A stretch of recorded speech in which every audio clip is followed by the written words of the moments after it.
Vamos falar hoje sobre as tutelas de urgência e de evidência, se elas se aplicam no direito do trabalho, no processo de trabalho. Isso já está muito tranquilo. Aliás, o processo de trabalho, na verdade, ele tem muito mais afeição à urgência, a qualquer regra de urgência processual, do que o próprio processo civil. Quando a gente lembra da história das tutelas de urgência, a gente vai perceber que elas entram no Código de Processo Civil na década de 90, a partir de um projeto de lei apresentado por um professor gaúcho, o professor Ovidio Batista da Silva.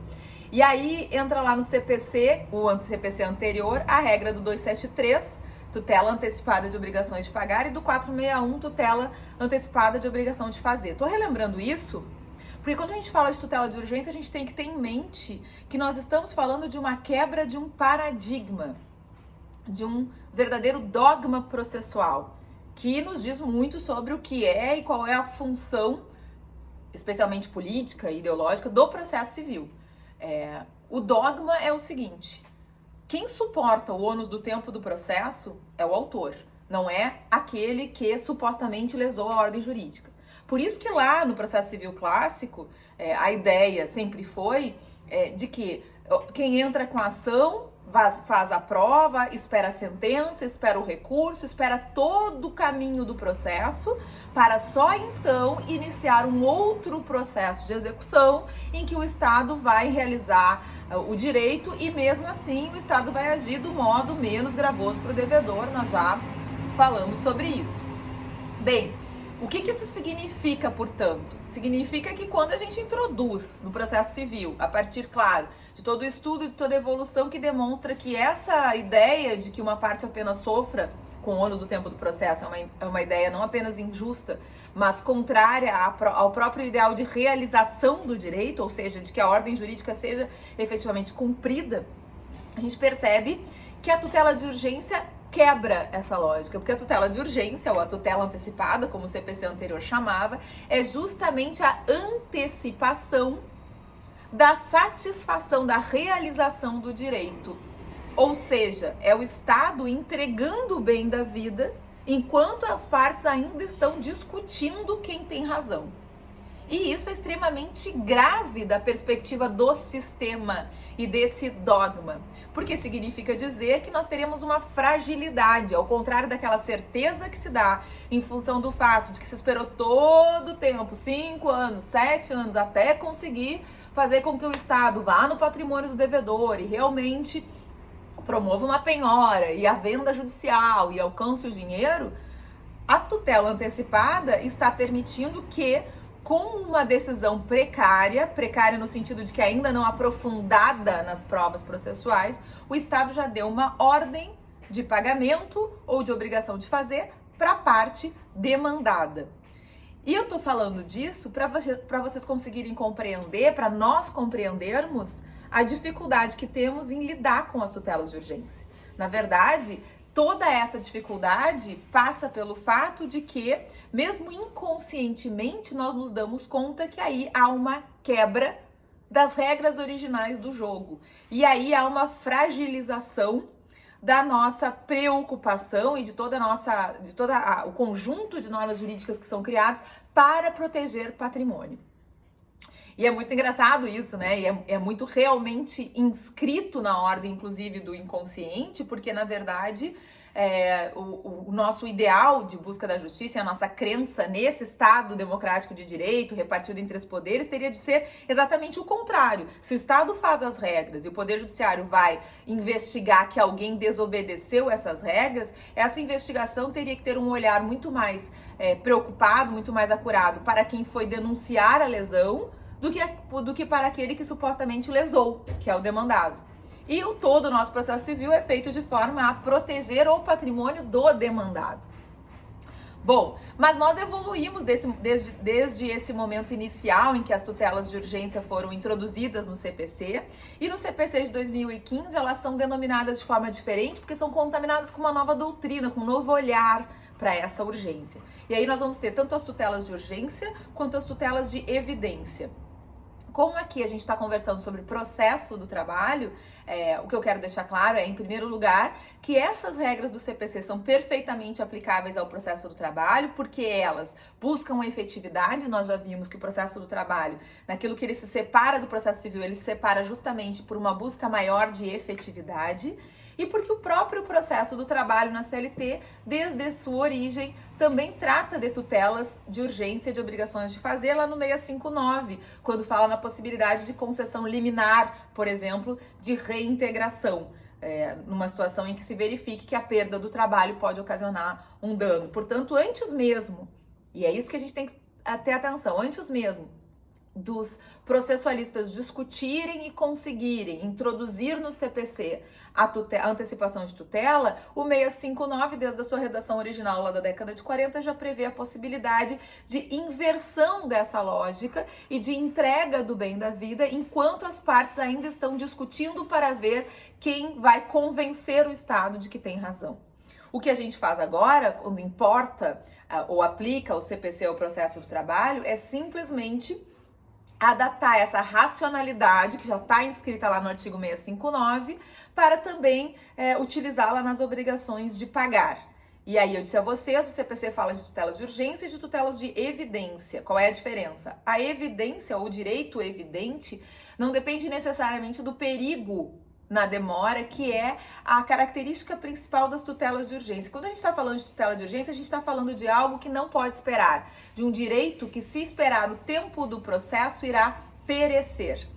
E aí os requisitos que o próprio CPC exige para a concessão da tutela de urgência são exatamente esses: que a parte demonstre, né, a verossimilhança ou a aparência do direito, que ela tenha algum início de prova, e não precisa ser uma prova profunda.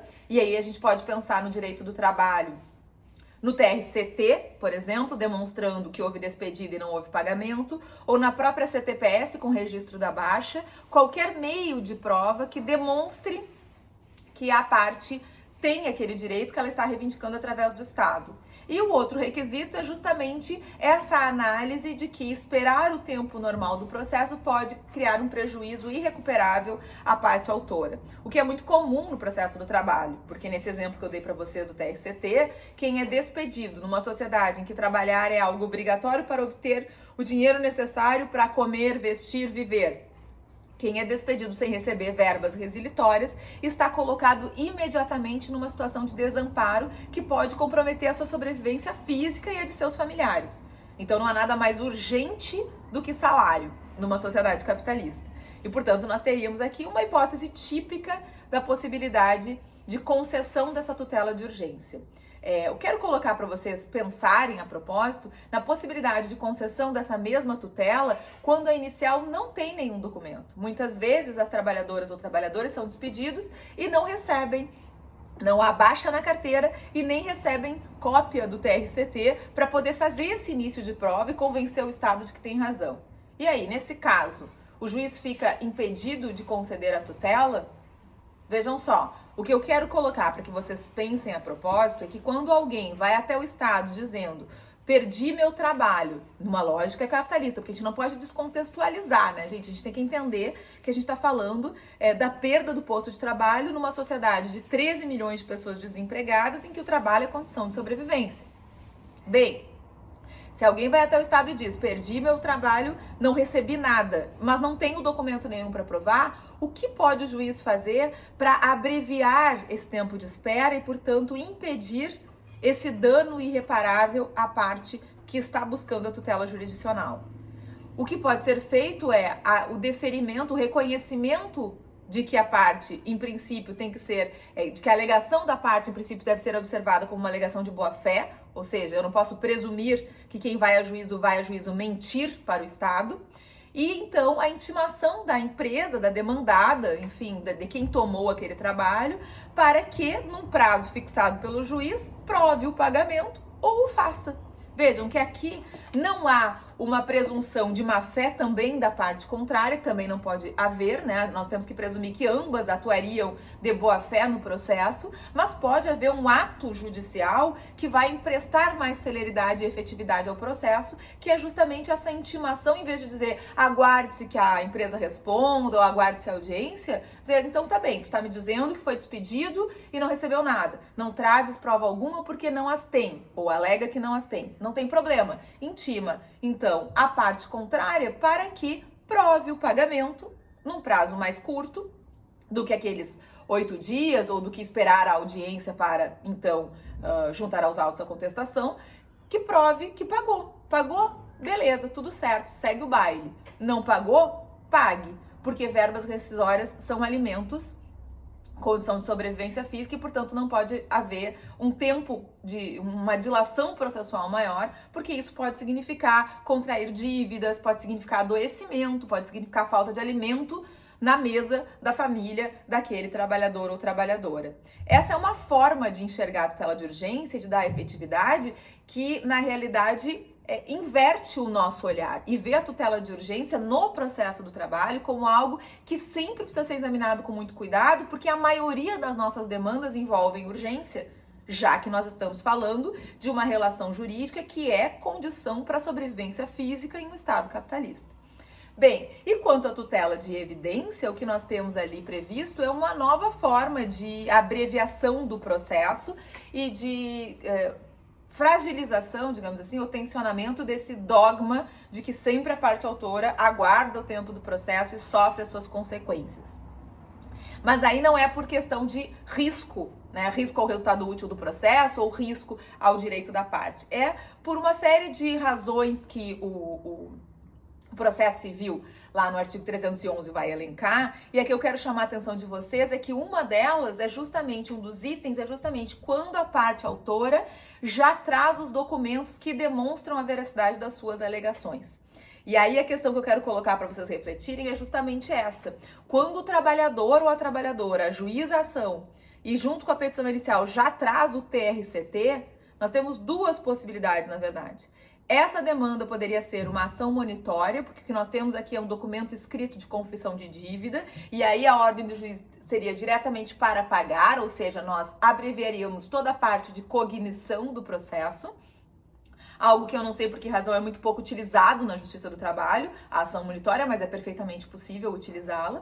E a segunda possibilidade é justamente a alegação da tutela de evidência, porque se já há uma prova escrita suficiente para demonstrar o direito, o juiz pode, ouvindo com brevidade a parte contrária ou mesmo liminarmente, deferir a tutela. E aqui observem, não se trata de antecipação, como no caso da tutela de urgência, em que, depois de deferida, o juiz segue ouvindo as partes para chegar a uma conclusão final, para confirmar a tutela ou para alterar a sua decisão. Na tutela de evidência, quando o juiz julga o pedido, ele já está dando uma decisão definitiva de mérito. Ou seja, ele realmente abrevia o tempo de cognição e dá a decisão definitiva sem ouvir a parte contrária ou ouvindo-a num tempo mais exíguo em função da evidência do direito. Existem outras hipóteses, umas hipóteses inclusive que nós podemos questionar como abuso do direito de defesa ou manifesto caráter protelatório da parte demandada, que são muito abertos, conceitos abertos e subjetivos que podem inclusive ser questionados quanto ao seu uso, porque a análise vai ficar completamente por conta do juiz. Afinal, o que é abuso do direito de defesa? Colocar muitas preliminares na contestação, pedir carta precatória num processo do trabalho em que não há previsão na CLT para a expedição de carta precatória? Percebam, não há como identificar de uma forma única o que seria abuso do direito de defesa ou manifesto caráter protelatório da parte demandada. Então, esses são dispositivos que são mais complicados de serem utilizados. Ainda assim, as tutelas de urgência, justamente porque se amoldam a essa ideia de efetividade do processo de trabalho, precisam realmente ser utilizadas, são importantes instrumentos de efetividade do processo trabalhista.